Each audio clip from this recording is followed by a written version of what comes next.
El Señor es bondadoso y compasivo. El Señor es bondadoso y compasivo. Bendice al Señor, alma mía, que todo mi ser bendiga su santo nombre. Bendice al Señor, alma mía, y nunca olvides sus beneficios. El Señor es bondadoso y compasivo. Él perdona todas tus culpas y cura todas tus dolencias. Rescata tu vida del sepulcro, te corona de amor y de ternura. El Señor es bondadoso y compasivo. El Señor hace obras de justicia y otorga el derecho a los oprimidos. Él mostró sus caminos a Moisés y sus proezas al pueblo de Israel. El Señor es bondadoso y compasivo. El Señor es bondadoso y compasivo, lento para enojarse y de gran misericordia. Cuánto se alza el cielo sobre la tierra, así de inmenso es su amor por los que lo temen. El Señor es bondadoso y compasivo. El Señor es bondadoso y compasivo.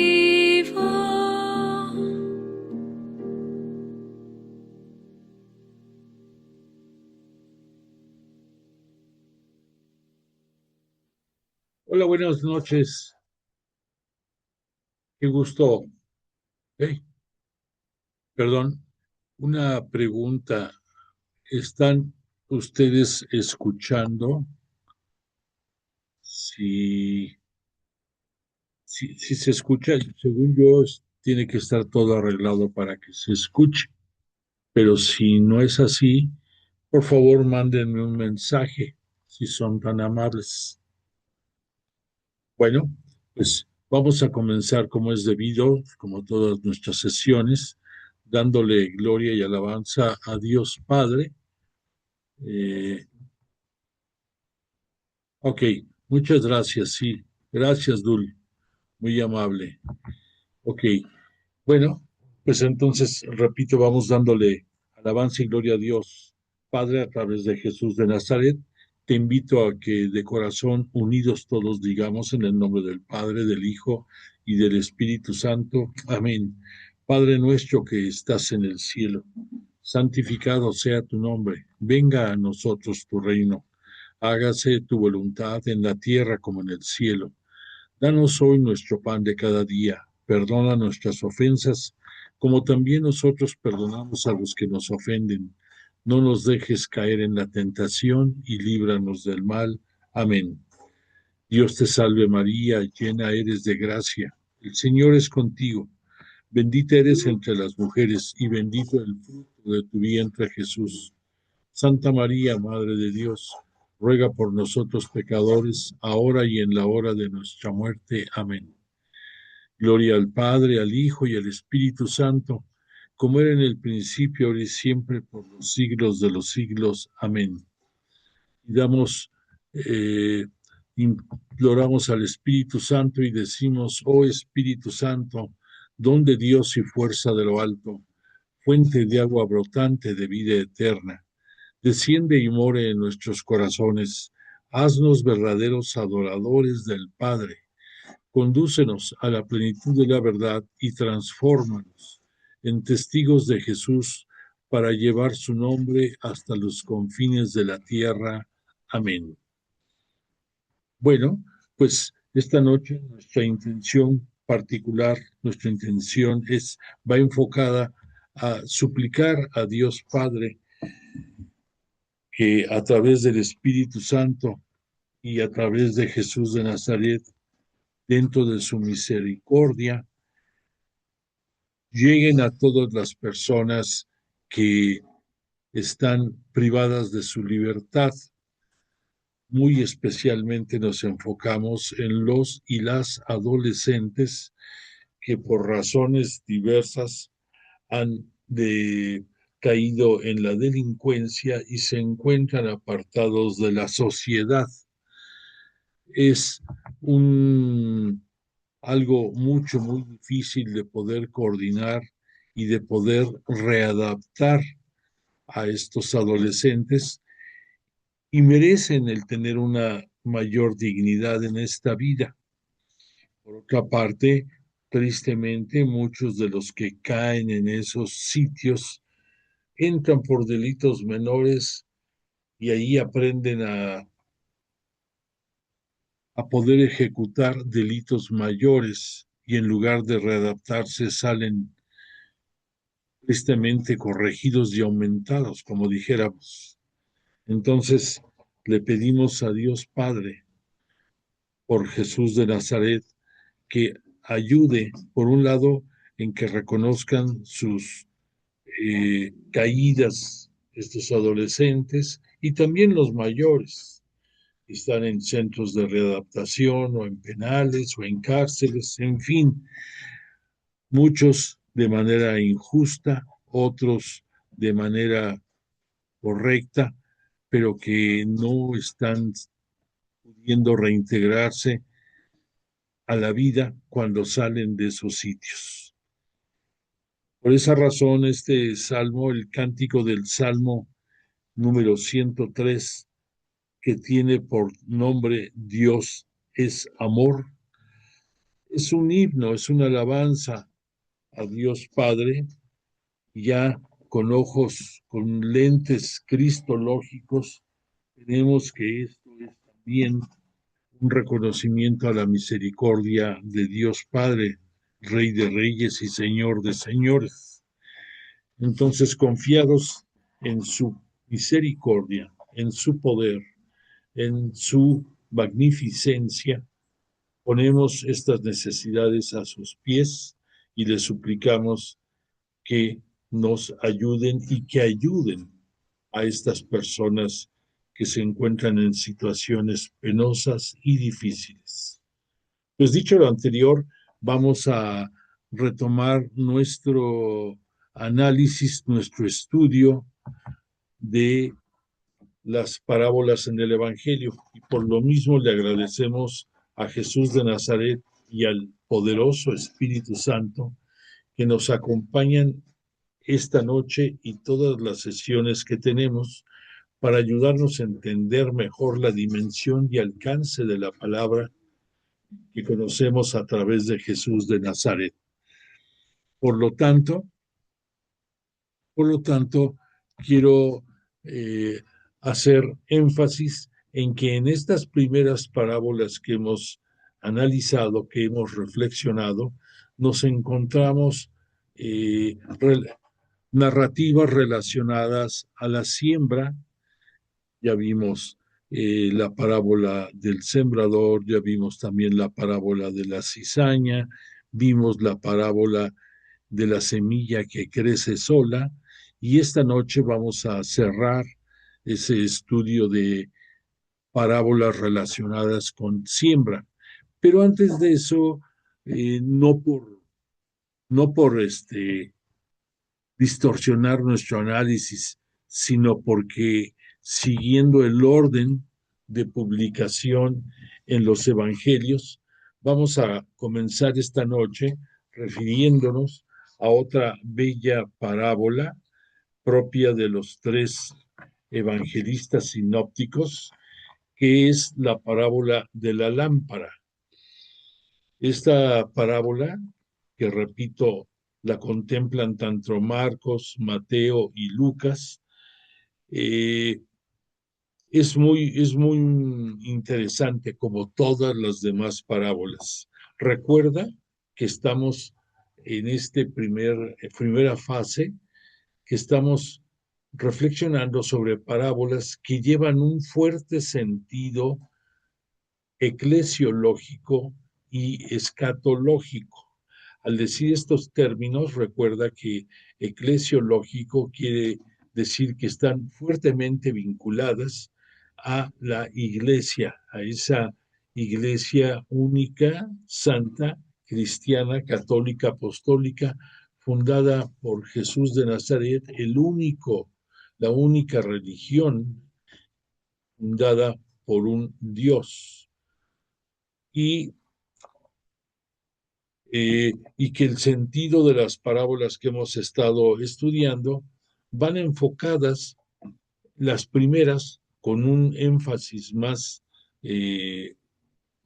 decisivo, a que podamos entender que a través de la iglesia naciente, que muchos de ellos ya lo conocimos al estudiar el libro de Hechos de los Apóstoles, es la iglesia primitiva que va interpretando la palabra de Dios que conocieron de los labios de Jesús de Nazaret y que por obra y gracia del Espíritu Santo enviado por Dios Padre a petición de Jesús de Nazaret, les iluminó a los apóstoles y a muchísimos de los discípulos la claridad de su pensamiento para entender aquellas parábolas y todo lo que Jesús en su ministerio público había dicho a todos ellos.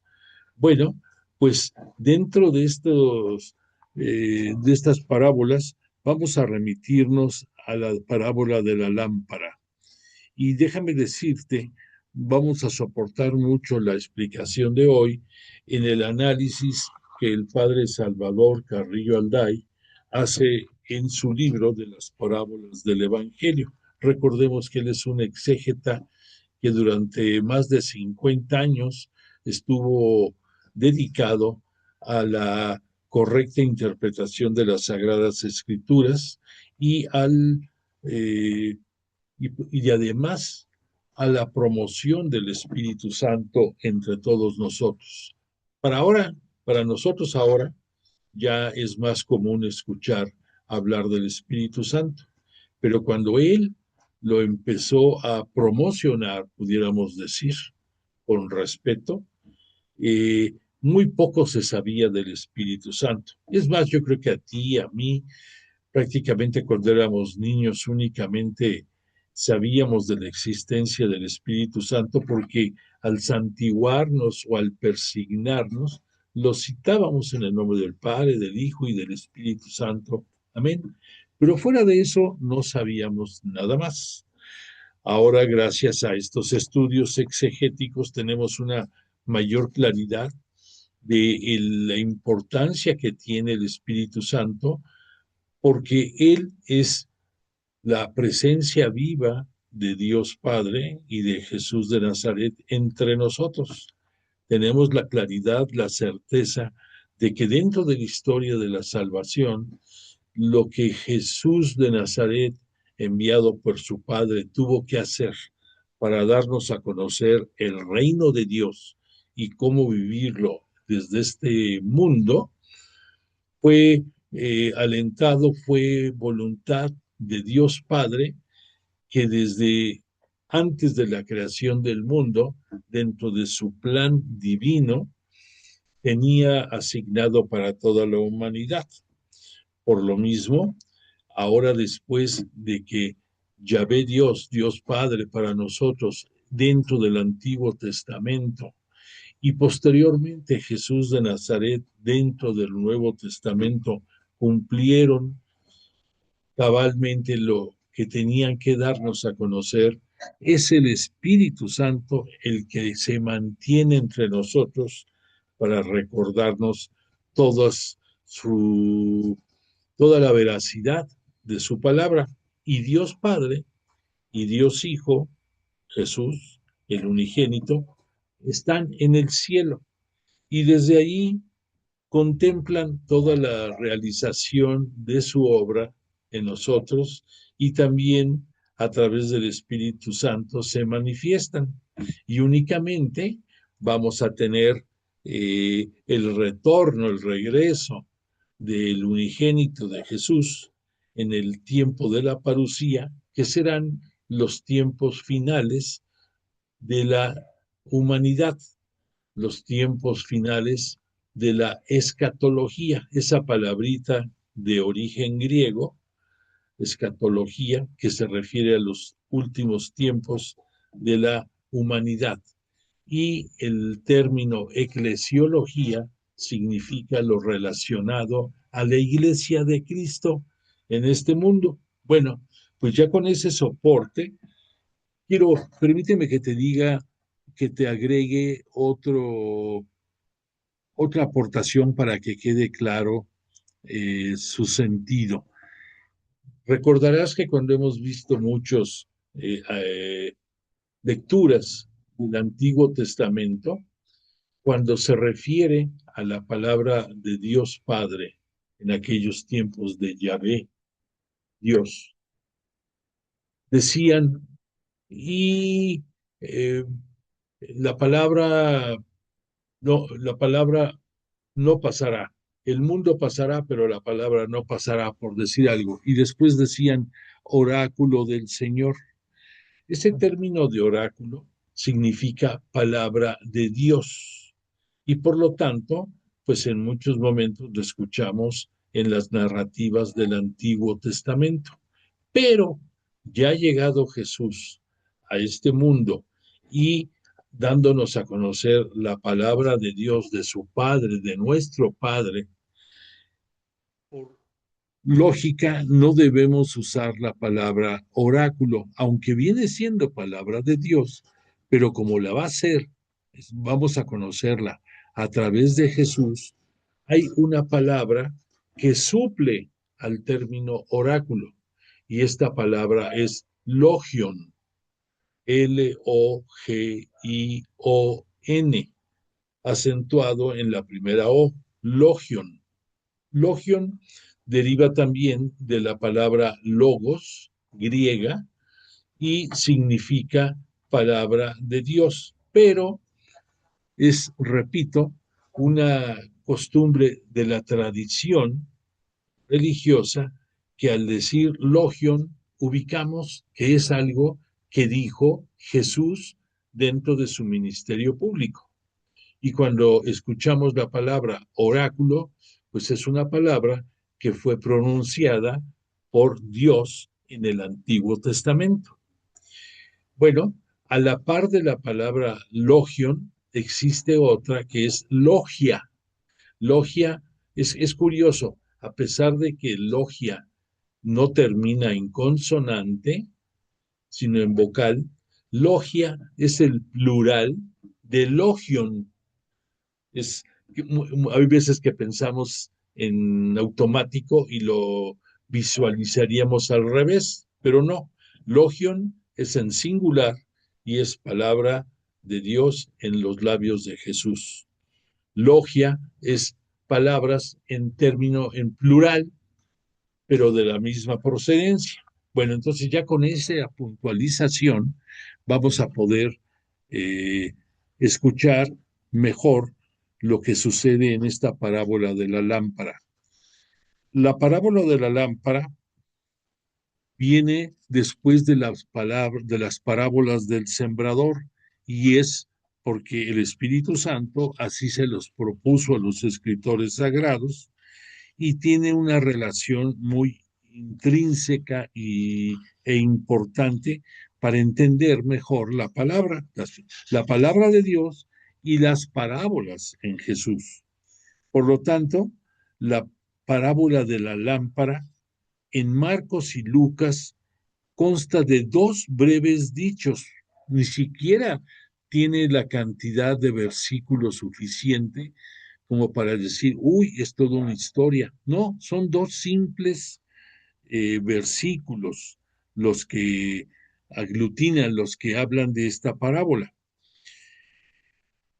Y entonces son dos unidades breves y es más, en el caso de Lucas y en el caso de Mateo, aún dentro de lo breve que es la parábola de la lámpara, está partida en dos y vamos a encontrar un fragmento en un lado y otro fragmento en otro lado, en dos diferentes, eh, en dos diferentes momentos dentro de su narrativa de la Buena Nueva. En el caso de Mateo, sí es, perdón, en el caso de Marcos, perdóname, en el caso de Marcos, sí es, pudiéramos decir, de, de una presentación similar a la de Lucas, también interesante. Por lo tanto, esos dos breves dichos los vamos a ver primeramente en Marcos, si nos remitimos en él a su capítulo 4, en su versículo número 2, vamos a ver una parte. Y dentro del mismo capítulo, en el versículo 21, 24, 26 y 30, vamos a ver la conclusión de esta parábola. Esto nos sirve como punto de partida para investigar sobre el sentido de la parábola, de la lámpara y el efecto que tiene en todos nosotros los seguidores de Cristo, los cristianos. Por lo tanto, recordemos que este Marcos tiene expresiones más rústicas, pero muchas veces más enriquecedoras. Recuerda que en el caso de Marcos, que escribió por el año 64, se publicó por el año 64 y que va dirigida a la comunidad perseguida cristiana en Roma, pues necesita en una manera no muy adornada, pudiéramos decir, entender la palabra de Dios que Jesús nos comunicó. Y por lo tanto, si nos remitimos a un texto griego, todavía hasta más antiguo de las traducciones que tenemos en la Sagrada Escritura, diría así, escucha bien, Marcos escribe, ¿acaso viene la lámpara para que sea puestas debajo del celemín o debajo de la cama? ¿No acaso para que sean puestas sobre el candelero? Y cierra la pregunta. Te repito, porque está muy breve esto. ¿Acaso viene la lámpara para que sea puesta debajo del celemín o debajo de la cama? ¿No acaso para que sea puesta sobre el candelero? En primera instancia, al escuchar la palabra viene, refiriéndose a una lámpara, se nos hace extraño como que viene una lámpara. Pero eso, por esa razón, algunos han pensado que se trata de una mala traducción cuyo original sería ¿acaso se trae una lámpara? Sin embargo, es posible que esta forma de expresión viene sea original y auténtica, y Marcos la ha querido mantener expresamente. Si esto lo vemos con mayor precisión, en el Evangelio de Marcos, la lámpara, o sea, la lámpara es la predicación del reino de Dios, o más aún, la lámpara es Jesús mismo, que viene con la misión de revelar el misterio de ese reino, iluminando así al mundo. Ya nos cae mejor el 20 al decir, viene la lámpara, entonces Marcos nos está presentando, viene Jesús, que Jesús es la palabra y que la palabra nos viene a hablar del reino de Dios, cómo vivirlo en este mundo y cómo alcanzarlo después de la muerte. Entonces se oye más sensato esta reflexión de que la lámpara es Jesús mismo que viene con la misión de revelar el misterio del reino de Dios y de esta forma iluminar así al mundo. La palabrita que tú escuchaste en el texto de Selemín, el Selemín era para que le entiendas, es una pequeña mesa que puede ser de 4 o de 3 patas y, y que sobre de ella se podía poner cualquier cosa, entre ellas la lámpara, que además eh, existe en los candeleros, que el candelero era, por supuesto, algo que estaba más en alto y por lo tanto la luz se podía tener un alcance mayor para iluminar mejor la habitación o como sucede en las casas que nos va a narrar Lucas, el griego, ahí para iluminar todo el pasillo que llevaba a las diferentes habitaciones. En el caso de Palestina, en el caso de Jerusalén y de muchas comarcas, no eran tan grandes las casas, mas sin embargo, el candelero tenía la misma función de iluminar la mayor área posible. Si esto fue como te lo comenté, Jesús no vino para vivir oculto, sino para ser puesto en alto e iluminar a los hombres, a la manera de una lámpara que se coloca sobre el candelero para alumbrar. En este contexto, el versículo 22 que vamos a ver en otro, que vamos a ver, se une a lo que vimos ahorita en en este versículo 4, pero ambos se encuentran en el mismo capítulo número 4. En este versículo 22 continúa poniendo Marcos, porque nada hay oculto, sino para que sea manifestado, ni ha sucedido algo escondido, sino para que venga a ser descubierto.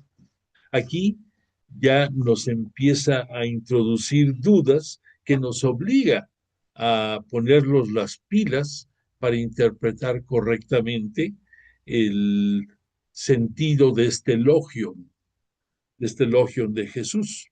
Te repito, porque nada hay oculto, sino para que sea manifestado, ni ha sucedido algo escondido, sino para que venga a ser descubierto. Este elogio admite algo que que no hay secretos en lo que sucede, que no hay cosas ocultas, que todo eso ha sido interpretación del tiempo, pero que su finalidad hay que encontrar el para qué de estas expresiones. Esta palabra podía referirse a la vida oculta de Jesús. Fíjate, es algo que no nos imaginábamos, una interpretación de esto de que porque no hay nada oculto, sino para que sea manifestado, ni ha sucedido algo escondido, sino para que venga a ser descubierto, puede ser atribuible a la vida misma de Jesús. Jesús, que vino a proclamar el reino de Dios, aparece ahora como algo humilde y oculto, pequeño y escondido. Sin embargo, solo es así para que más tarde brille con mayor esplendor su manifestación a plena luz. Y todavía agrega, para cerrar Marcos, si alguno tiene oídos, que oiga bien. Te repito, si alguno tiene oídos, que oiga bien. Es una insistente invitación a escudriñar el sentido profundo de esta parábola. En Marcos, pues, la parábola de la lámpara es una parábola cristológica con tintes escatológicos, esto es, enfatizando en la palabra de Cristo, y esta palabra está destinada a hacernos reflexionar sobre los tiempos últimos de la existencia humana, la escatología, la parucía, pudiéramos decir, aunque aquí Marcos pues, no se mete ese término. Y todavía no es por demás recordar aquella otra palabra que Marcos cita y que viene de la tradición del evangelista Juan, del otro apóstol de Jesús, que este Juan va a escribir no parábolas, pero muchas reflexiones van ligadas al mejor entendimiento de las parábolas mismas. Y Juan, en su capítulo 8, versículo 12, nos va a decir, yo soy la luz del mundo. El que me sigue no camina en la oscuridad, sino que tendrá luz en su vida. Por lo tanto, en esta explicación de Marcos, fundamentada en parte en lo que Juan va a reforzar, porque recordemos, el Evangelio de Juan apareció hasta por el año 95, 30 años después de lo que Marcos puso. Entonces, esta reflexión no es que la conociera Marcos, sino es como para dar sustento más definitivo a lo que Marcos puso 30 años antes de que saliera el Evangelio de Juan.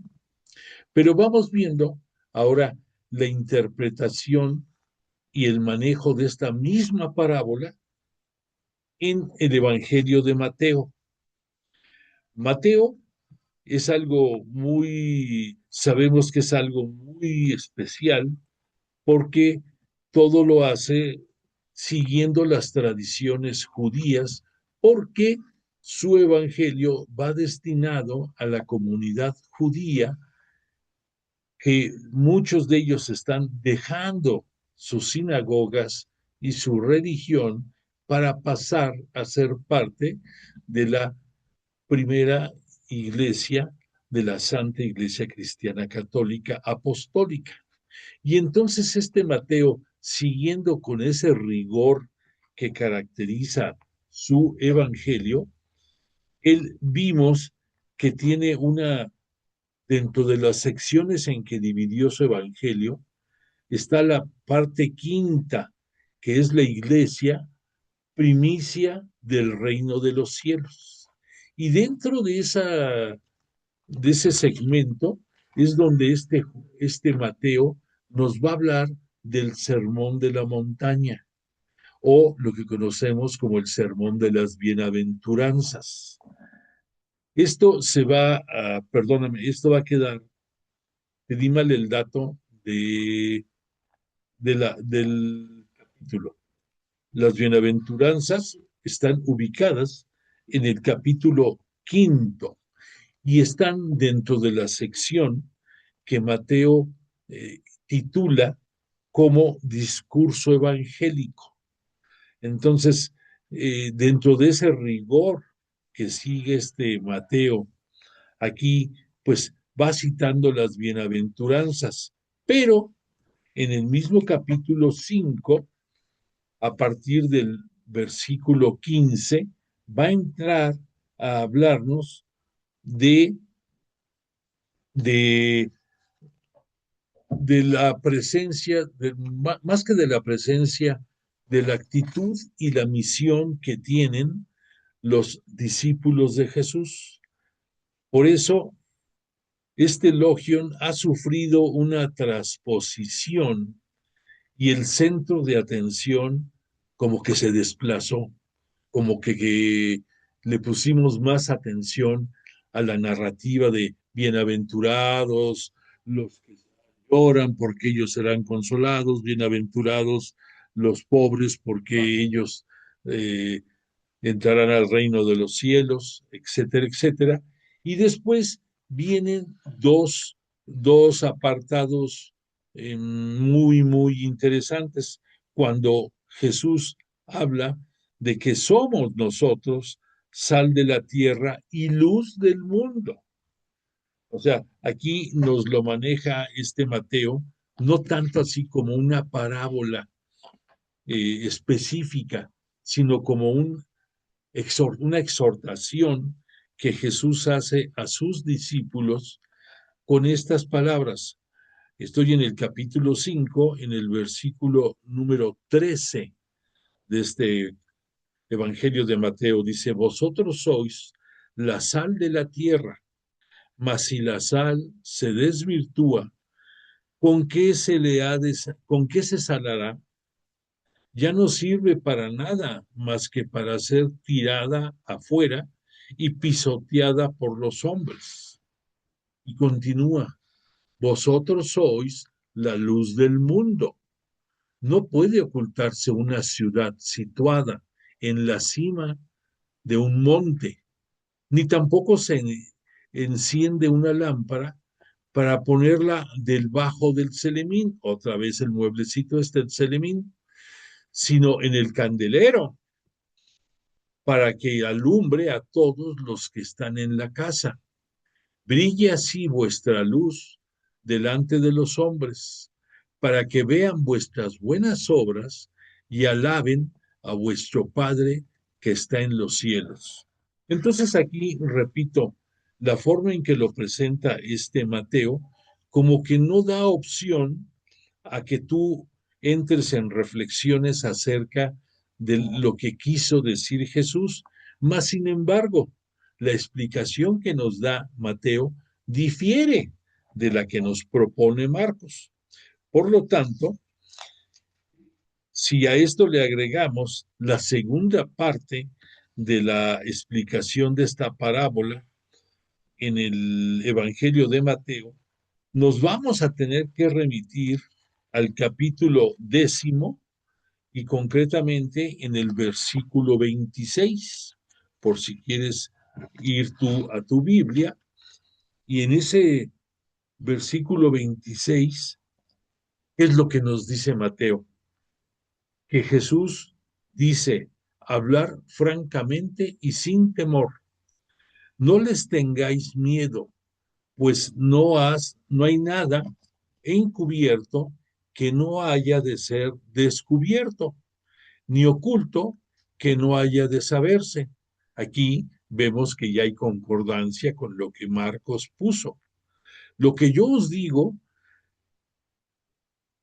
lo que yo os digo en la oscuridad, decidió vosotros, lo decidí hacérselos ver a ustedes a la luz, y lo que oís en voz baja, lo puedo proclamar a todos la tierra, en todos los terrados. No temáis a los que matan al cuerpo, pero no pueden matar el alma. Y cierra esta narrativa con estas palabras. Si alguien se declara a mi favor ante los hombres, también yo me declararé a su favor ante mi Padre, que está en los cielos. Bueno, pues entonces aquí la explicación que este Mateo nos propone está dentro de su discurso apostólico. Entonces ya aquí reflexionando, resumiendo, Mateo, la parábola de la lámpara la tiene dividida en dos segmentos, en el Sermón de la Montaña, la parte primera, y en el discurso apostólico, la parte segunda.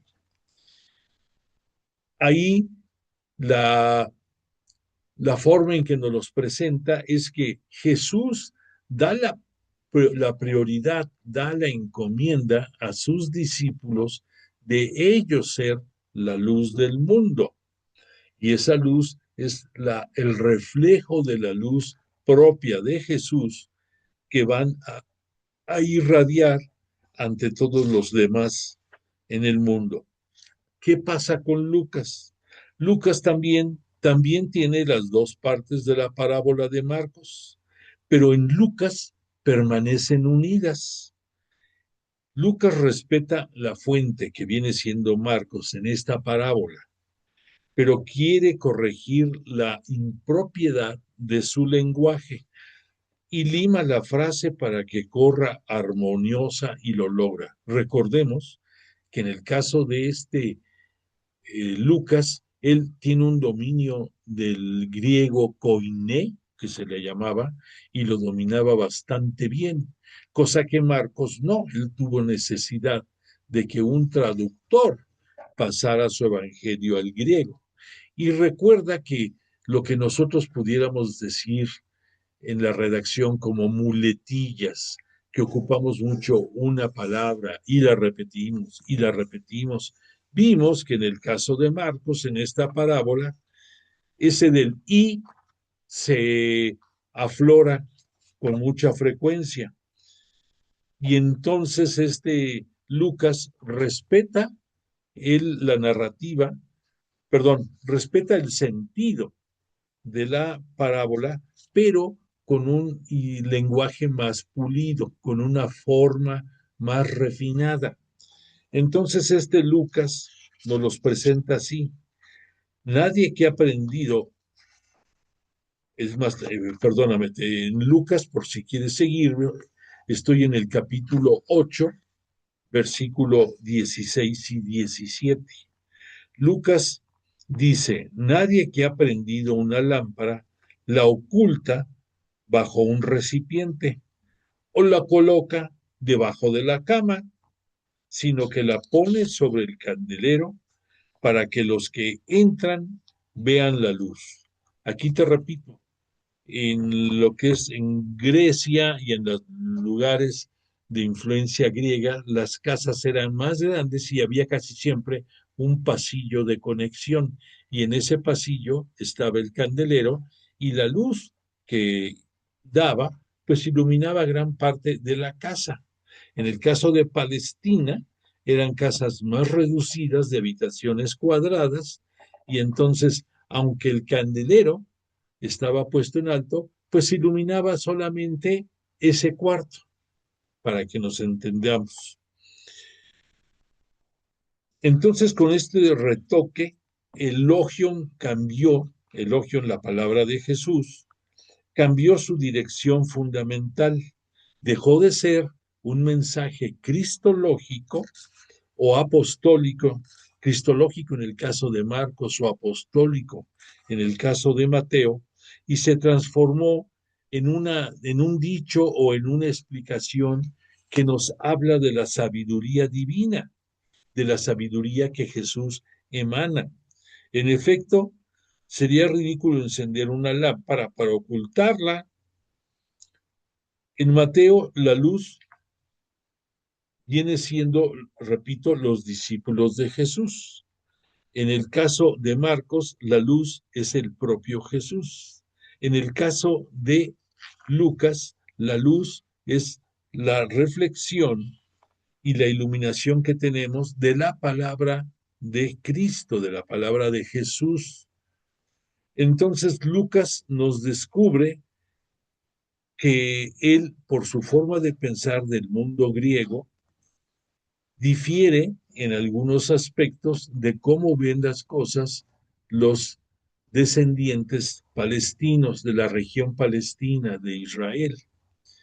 Entonces, modificando el sentido de la parábola en uno y en otro, podemos encontrar más concordancia.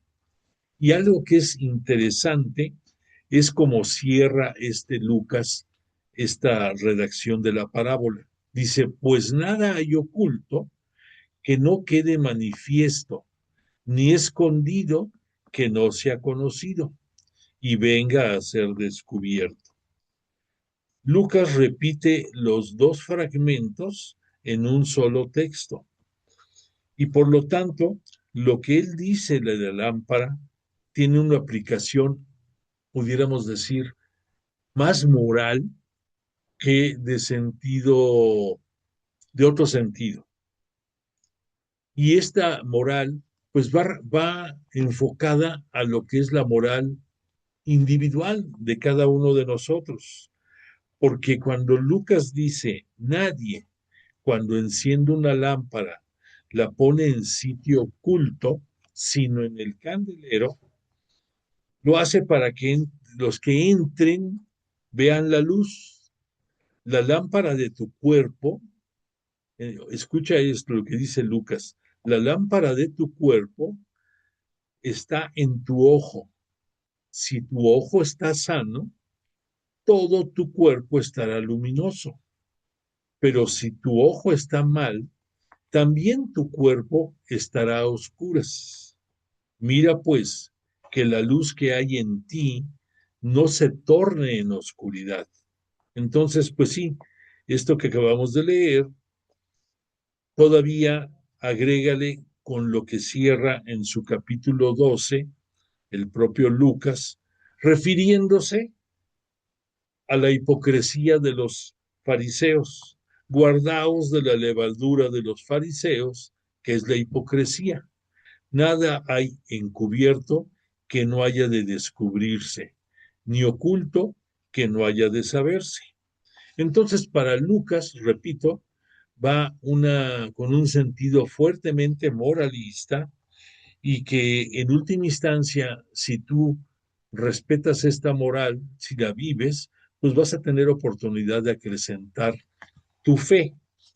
Pero entonces vimos aquí en esta narrativa cómo los tres evangelistas le dan un sentido distinto a la misma parábola.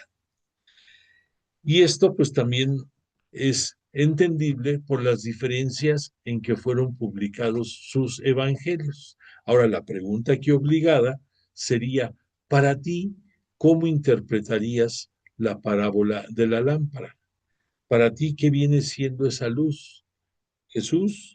¿O viene siendo la luz que Él te infundió a ti para que desde el momento en que tú fuiste bautizado, esa luz que tú vives la lleves a otros? Fíjate cómo puede ser una aplicación de nuestros tiempos con relación a nuestra propia persona. Entonces aquí vemos de nueva cuenta cómo las parábolas tienen muchísimas explicaciones de acuerdo al tiempo y al momento en que se vive, pero en todos estos casos el sentido de aplicación final para los tiempos finales es imprescindible, no lo pierdas de vista. Bueno, pues después de esto podemos entrar a otra parábola más que nos va a reforzar el sentido, repito, de entender que las parábolas van enfocadas a que estemos preparados para los tiempos finales. Esto lo vamos a contemplar en la parábola de la medida. Al decir medida, debo de enfatizar que se puede entender medida, algo físico. Si tú, por ejemplo, vas a preparar una receta de cocina, pues tienes que pesar los ingredientes para que en su correcta cantidad le den sabor a tu platillo. Y si tú exageras o si tú te ves corto en lo que debe de llevar, pues va a quedar desabrido. Esa sería en palabras llanas para que entendamos lo que significa una medida. Pero vamos a ver qué nos dicen Marcos, Mateo y Lucas con relación a esta parábola. Dice, después de la parábola de la lámpara, Marcos nos ofrece la parábola de la medida, compuesta de nueva cuenta de dos breves dichos del Señor. Lucas va a seguir a Marcos, dándonos aquí solamente parte de estas dos comentarios. Lucas nada más se va a ir a la parte final y lo va a poner en un lugar determinado, no como una parábola en sí, sino dentro de una narrativa.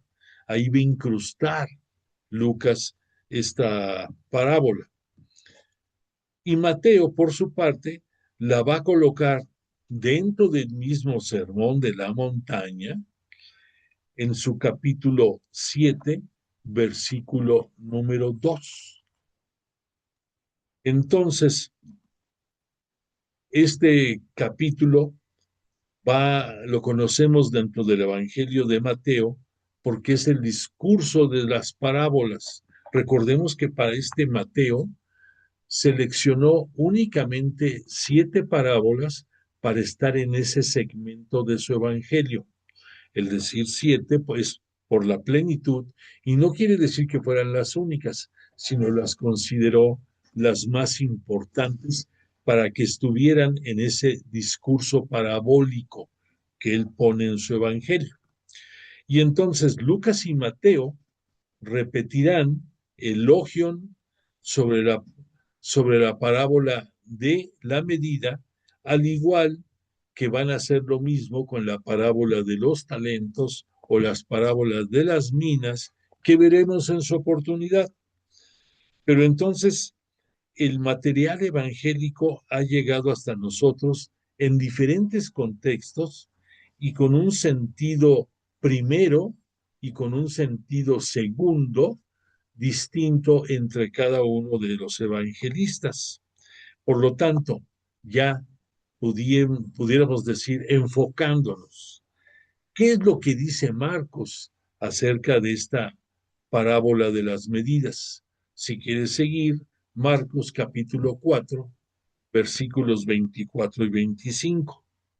Marcos comienza diciendo, mirad lo que escucháis. Fíjate qué expresión tan particular. Mirad lo que escucháis.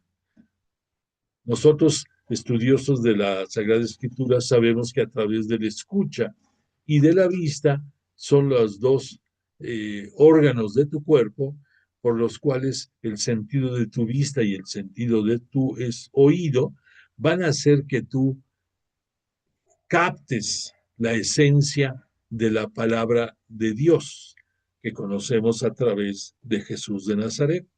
Pero entonces aquí Marcos, repito, con ese lenguaje arcaico pero contundente, así comienza esta explicación. Mirad lo que escucháis.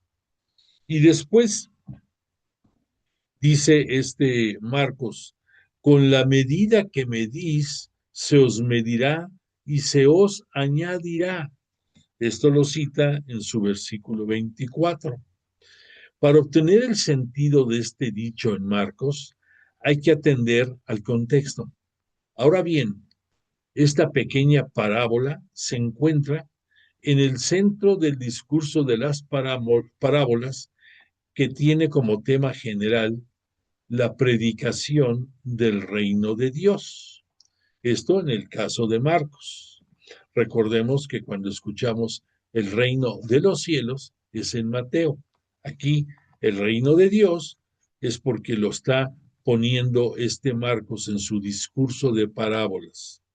Y en esta perspectiva, parece ser que el sentido del texto es, a la medida de nuestra respuesta a la palabra de Dios que conocemos por Jesús, así serán los dones que Dios nos dispensará.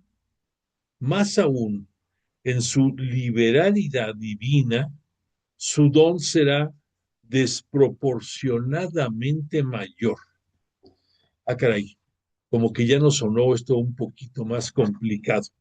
Vamos a volver a repetir la perspectiva de Marcos. Cuando puso, con la medida con que medís, se os medirá y se os añadirá. Esto debemos entender lo que el sentido de este texto es, que a la medida de la respuesta que tú tengas sobre la palabra que conoces de Dios a través de Jesús, a través de su buena nueva, a través de su evangelio, así serán los dones que Dios nos dispensará. O sea, no habla aquí de los premios al final de tu vida, sino de los dones que Dios nos dispensará. ¿Cómo nos da esos dones Dios? Pues a través del Espíritu Santo. Y ya enfocándonos más a través de tu bautismo y de la frecuencia con que vivas los sacramentos, muy especialmente la Eucaristía. Entonces, son dones que a través del Espíritu Santo Dios nos está dando. y que de acuerdo a como tú des respuesta a la palabra que de él conociste por medio de Jesús, de ahí vendrá la cantidad de dones que Dios te enviará. Y más aún en su liberalidad divina, entiéndelo, en su magnificencia, en su vasta misericordia. Dios Padre te dará dones desproporcionadamente mayores. ¿Por qué? Pues porque es entendible, porque nos dice Elogion en el versículo 25 de Marcos, porque al que tiene se le dará y al que no tiene, aún lo que tiene se le quitará. Aquí el enfoque va muy claro para los integrantes de la iglesia judía que respetaban mucho todas las normas del Antiguo Testamento, de su Torá, pero no aceptaban todo lo que Jesús vino a actualizar sobre la palabra. No venía, como él dice, a abolir la ley, no venía a abrogarla, no venía a cancelarla, la venía a actualizar, la venía a darle más profundidad y sentido. ¿Cómo? Pues enfatizando mucho en tu prójimo, viéndolo como destino final de tus buenas acciones y que a través de estas acciones sobre tu prójimo es acciones que tienes sobre el propio Jesús, como él nos los dijo en su evangelio. Lo que hagáis por los más débiles, por los pobres, por los necesitados, lo haces por mí. Entonces, por esa razón que el pueblo judío no entendió en su mayoría, y menos aún los dirigentes de la religión judía, entonces por eso pone Marcos, porque al que tiene se le dará, y al que no tiene, aún lo que tiene se le quitará. Eso de que se le quitará es porque la salvación a la que se creían merecedores por su religiosidad y por sus acciones, por sus ayunos, por el diezmo que daban, iba a ser por demás. Entonces, por eso, esa salvación que ellos pensaban tener derecho por todas estas acciones, se les quita. Y entonces Jesús en su actualización, eh, por medio de la acción misericordiosa de Dios Padre, que cambió el corazón de piedra por corazón de carne, por algo más sensible, entonces Jesús nos pide que amemos a nuestro prójimo. Y parte de ese amar está resumido en este pensamiento de Mateo. No juzguéis para que no seáis juzgados. Entonces aquí Marcos nos está poniendo, si tú lo traduces al punto de vista ya final de la vida, que con esos dones que Dios te está dando, con la medida con la que tú mides a tu prójimo, con esa misma medida Dios te medirá a ti. En pocas palabras, es lo que Marcos nos quería dar a conocer.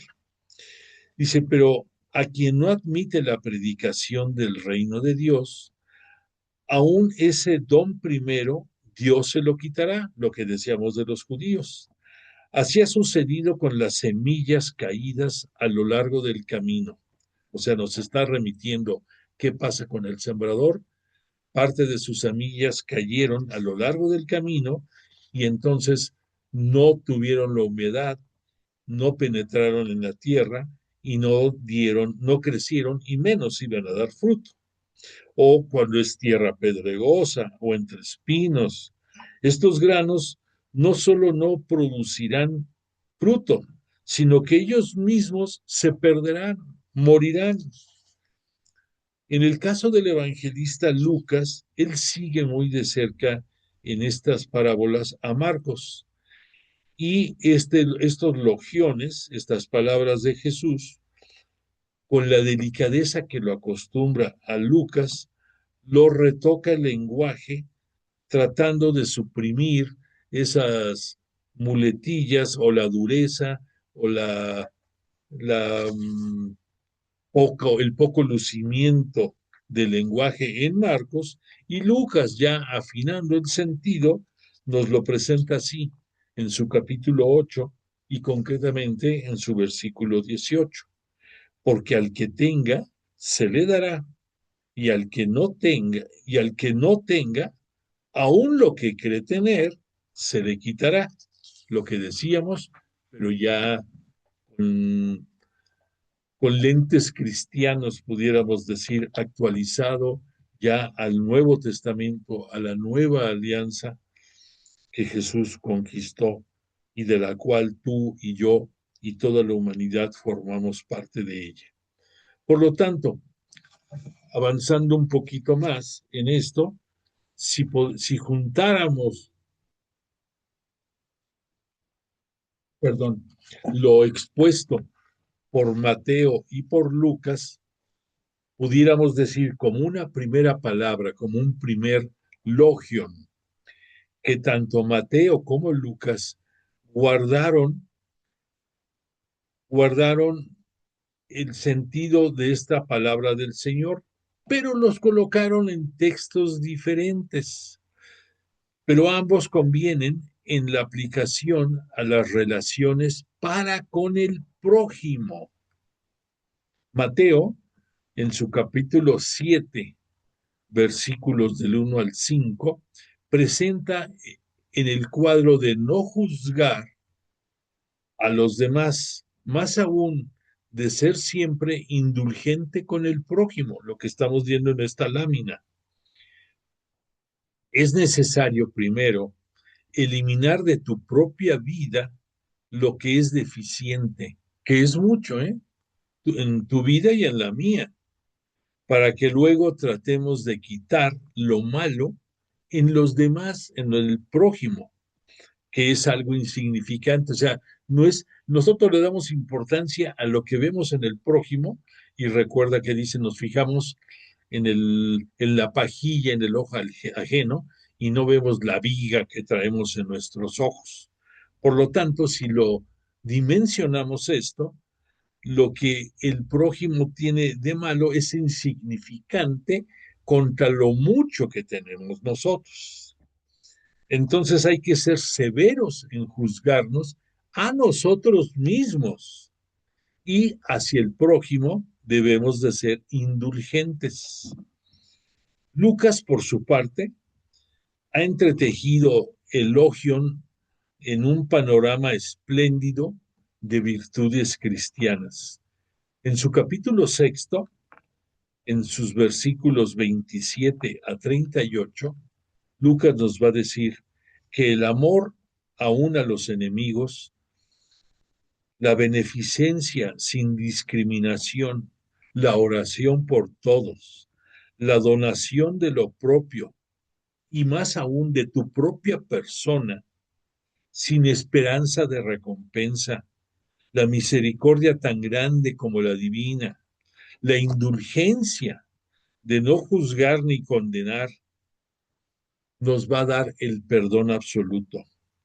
Quien obre así podrá ver que Dios también con él obrará en la misma forma, porque con la medida que medís se os medirá, pero no solo porque la generosidad divina no conoce límites de la justicia de los hombres. Esto sería indigno en modo, en función de la liberalidad.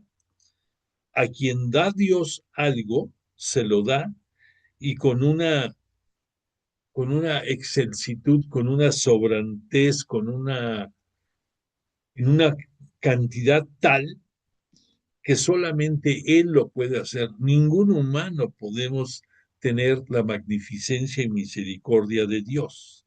Empezando porque si nos perdona, y aún así no solamente nos perdona, sino que también olvida, y que después del olvido nos vuelve a reinstalar dentro de el pueblo elegido, dentro del nuevo pueblo de Israel, y todavía nos refuerza, nos brinda mayores dones para poder seguir avanzando. Solamente Él puede hacer eso.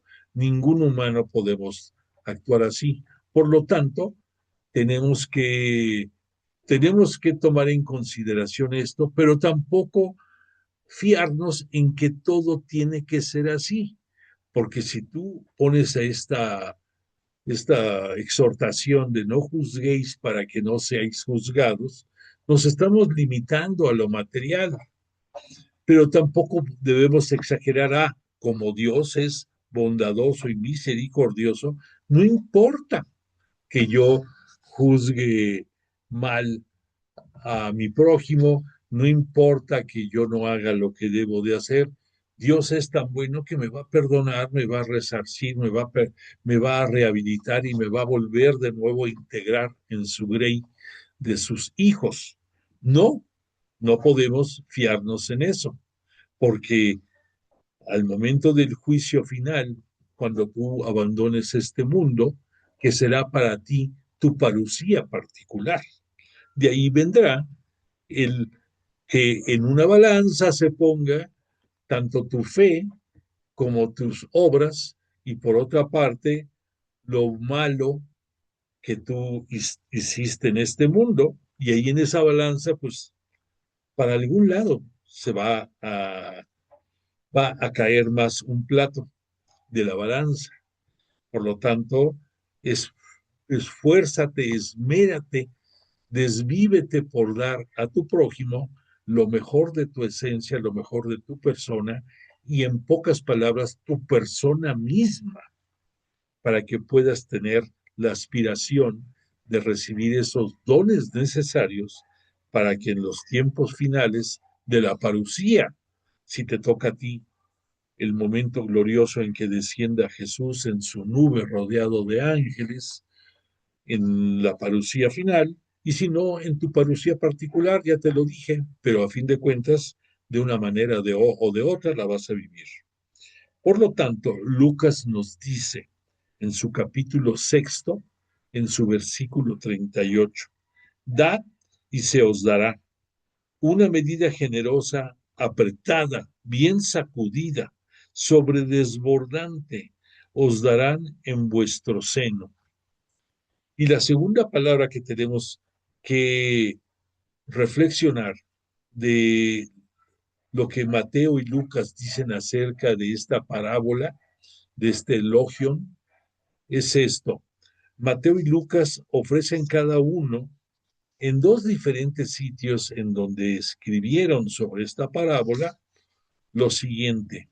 Lucas lo da por primera vez en el mismo contexto que Marcos, pero Mateo lo ha insertado a propósito en su apartado de cuando él en su evangelio dice, ¿por qué Jesús les habla en parábolas? O sea, en diferentes lugares, pero ambos, tanto Lucas como Mateo, apoyándose en lo que Marcos había dicho inicialmente, nos lo van a puntualizar más.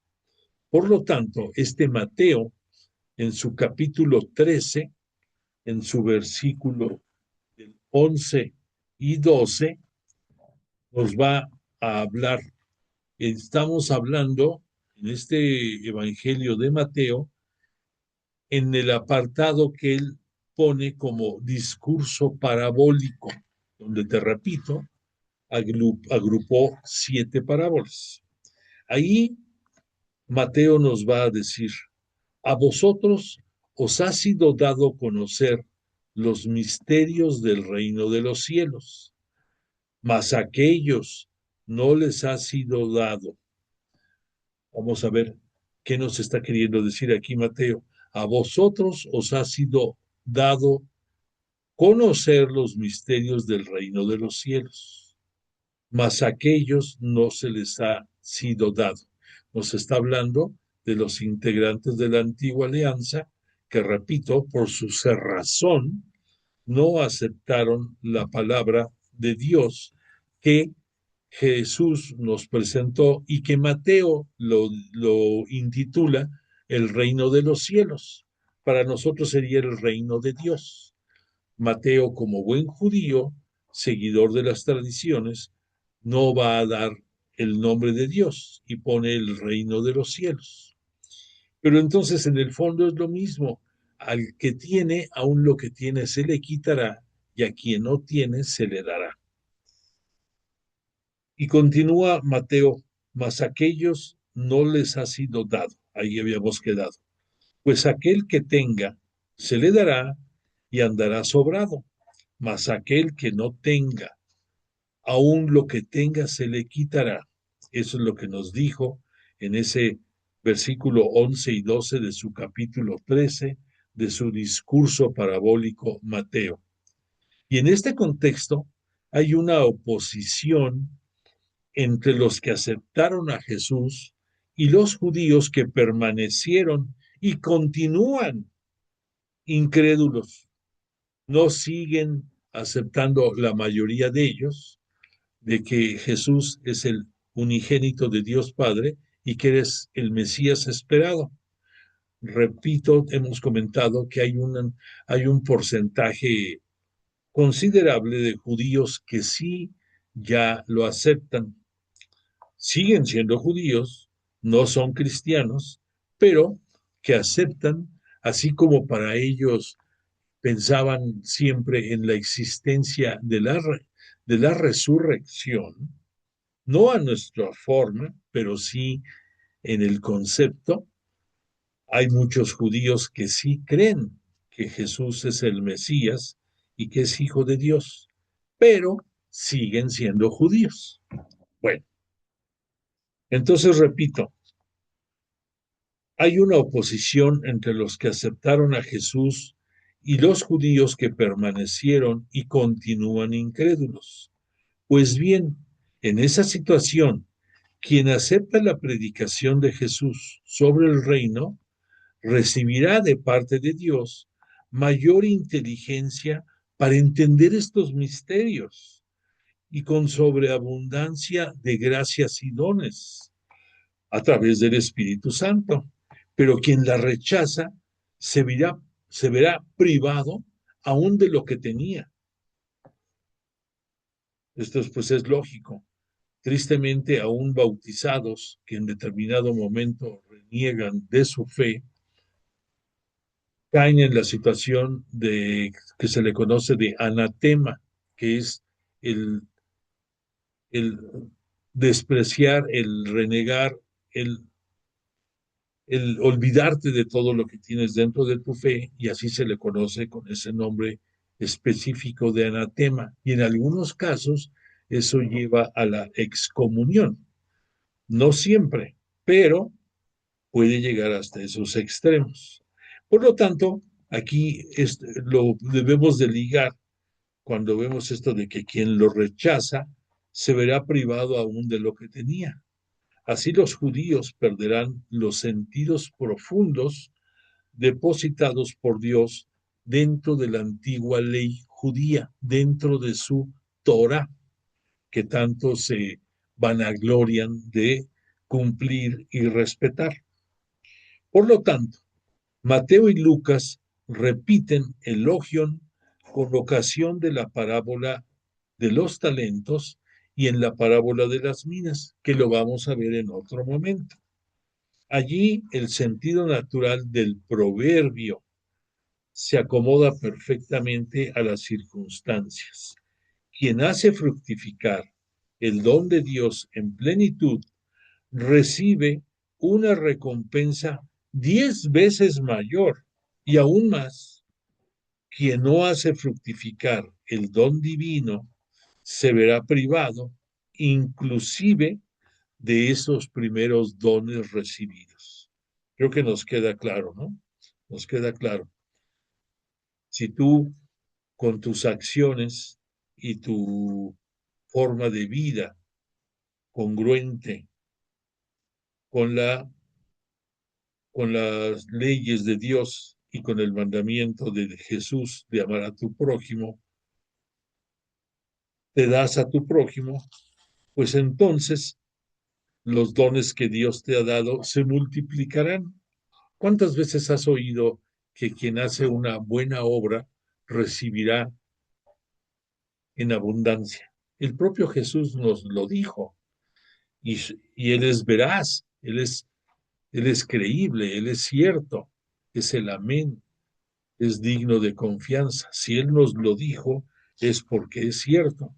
Y si Él es el reflejo fiel del Padre, Dios Padre en su misericordia es igual de magnánimo que su Hijo, y ambos nos dan en sobreabundancia gracias y beneficios cuando simple y sencillamente formamos parte de su iglesia. Y más aún cuando ponemos en práctica los dones recibidos y nos damos a nuestro prójimo, entonces se multiplican las gracias. Misterio de la fe y de los dones de Dios. Un don de Dios que se acepta y al que se corresponde, llama a otro don, y la riqueza de quien lo recibe va en aumento. En cambio, la no correspondencia hace perder aún lo que se tenía. Esta doctrina evangélica, que parece severa, se complementa con la doctrina de la misericordia de Dios y del su perdón sin límites. Volvemos a retomar el caso, a retomar de que en su gran misericordia, Jesús nos perdona porque Dios es magnánimo, porque Dios es misericordioso. Y entonces Jesús recuerda que cuando está por llegar el momento de su ascensión gloriosa, derrama, entrega Espíritu Santo en diferentes momentos. Bueno, es más, de acuerdo a estudios de algunos exégetas, nos comentan, que la primera entrega del Espíritu Santo de Jesús hacia nosotros fue en el momento en que, estando en la cruz, Jesús, próximo a morir, dentro de lo que nosotros conocemos en la tradición de las 7 palabras, hay una en la que, después de haber dicho algunas palabras, una en que citó, una en el que se cita que después de que dijo todo está cumplido, o todo está hecho, o todo ya quedó, nos dicen, y entregó el Espíritu. Y nosotros pensamos, desde el punto de vista material, que esa expresión es que entregó el Espíritu, murió. ¿Por qué? Pues porque estamos acostumbrados en nuestro vocabulario a que luego cuando alguien parte de este mundo, a veces lo decimos, ay, ya entregó el Espíritu, y no es que estemos mal, o sea, sabemos que somos cuerpo y que somos también espíritu, y que el cuerpo se va a quedar en este mundo en la forma que tú quieras, sepultado, rostizado, como tú quieras, pero se va a quedar en este mundo. Y que tu alma, que el alma es también parte integral de tu espíritu, porque tu espíritu habla de tu esencia, y dentro de esa esencia está tu alma, y eso tenemos la esperanza de que todos vamos a llegar al reino de los cielos, al reino de Dios. Pero entonces, esa expresión de Jesús en la cruz, que a veces lo interpretamos como que físicamente murió, no es así, sino que en esa necesidad de dar cumplimiento a todo lo que sobre su persona se había dicho en los salmos, en los profetas y en la escritura, en términos generales, en él cobraron vigencia todo lo que estaba en los salmos, todo lo que los salmos dicen, Tú, para que no vayamos tan lejos, todos los salmos fueron escritos en el Antiguo Testamento, pero si tú te fijas en la mayoría de ellos, se tiene un doble sentido, el sentido literal primero y el sentido segundo, y ese sentido segundo nos habla de la persona de Cristo, nos habla de la persona de Jesús. Y por eso, aún en nuestros días, se sigue recitando todos los días en la liturgia de las horas los salmos, mismos salmos que fueron escritos entre el año 1000 más o menos, o 1200, 1250, porque muchos son de David, y que más o menos por ahí comenzó, y que David pues estaba en su apogeo por el año 1000, y se fueron escribiendo otros, y llegaron más o menos por el año 300 o 250 antes de que viniera Jesús al mundo. Y repito, en ellos se habla de la persona de Yahvé Dios, Dios Padre para nosotros, pero ya actualizándolos, tienen muchos, todos tienen sentido cristológico. Bueno, entonces esa considera que de acuerdo a la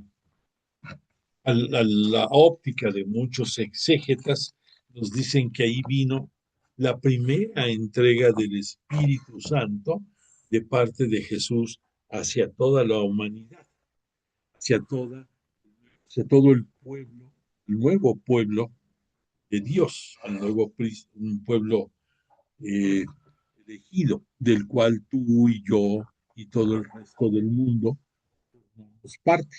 Bueno, pues entonces también, también debemos de considerar que la segunda entrega de su espíritu vino cuando se aparece a sus apóstoles y discípulos en el cenáculo, y que les dice en el mismo domingo de resurrección, perdón, que les dice Shalom por 2 veces, la paz esté con ustedes, y después dice el Espíritu Santo reciban el Espíritu Santo, y sopla, que ya dijimos que esta es una alegoría de lo que Dios Padre hizo con la creación del hombre, cuando del polvo hizo a Adán, y después insufló, sopló sobre su nariz y le dio vida.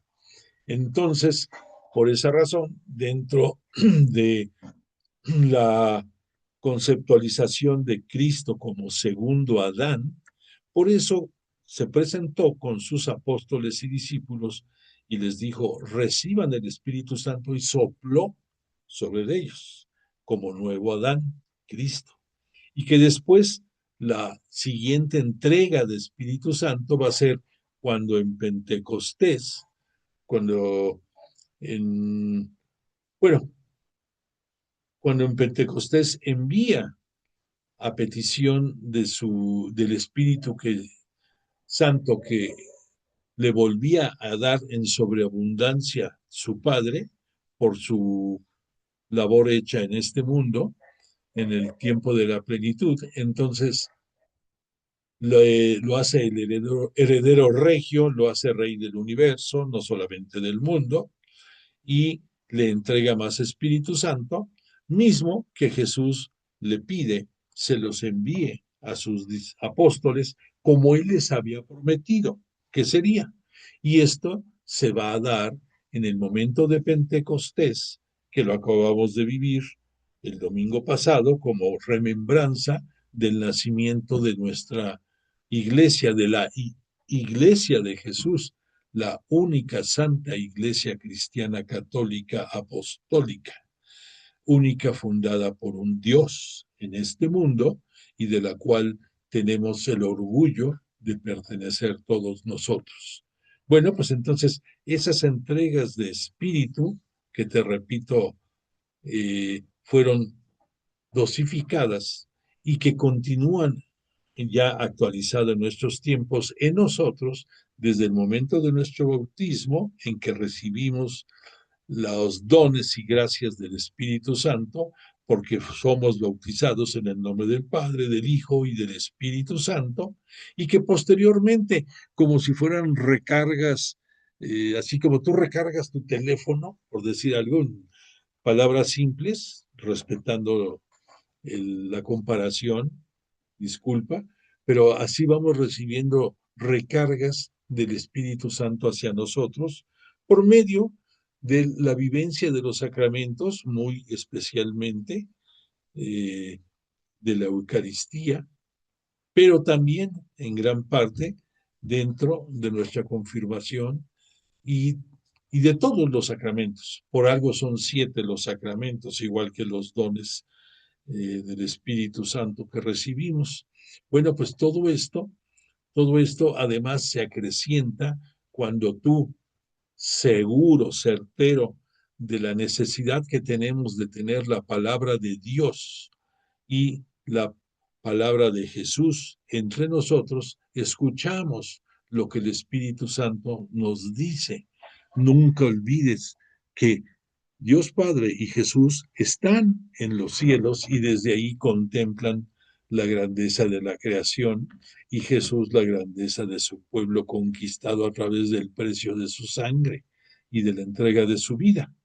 Pero para nosotros el hecho de escucharlos nos llena la vida, nos ubica, nos da sabiduría, nos hace llegar la sabiduría divina, nos acrecienta nuestra inteligencia, nos ayuda dentro de nuestra capacidad de discernir, en escoger lo más apropiado y muchas veces a través de él, del Espíritu Santo, recibimos la voluntad divina que es superior a lo que nosotros le pedimos. Por lo tanto, no te limites en invocar todos los días al Espíritu Santo. Espíritu Santo, ven. Espíritu Santo, ven. Espíritu Santo, ven. Y esto pues nos hará una vida más placentera y feliz. Le agradecemos a Jesús de Nazaret y al Espíritu Santo que nos hayan acompañado esta noche. Te invito a que no dejes de escucharnos el próximo martes, en que va a venir la conclusión de estas primeras parábolas para entender la finalidad eclesiológica y la finalidad escatológica de las mismas, porque vamos a referirnos la próxima semana al árbol de mostaza. Deseo para ti una agradable semana, que tengas salud, bienestar, que disfrutes a tu familia. Te voy a poner la canción de cierre. Mándame constancia de tu asistencia y te agradezco tu presencia por esta noche. Que descanses.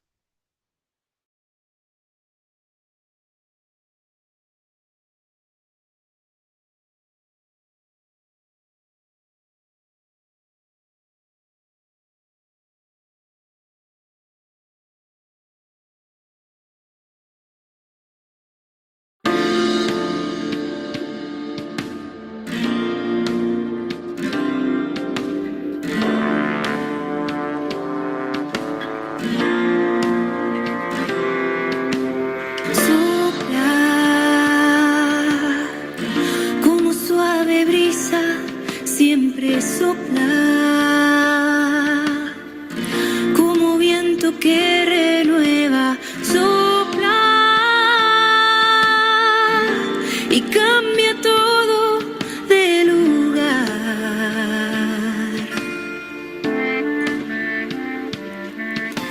Inunda cada espacio de mi ser, inunda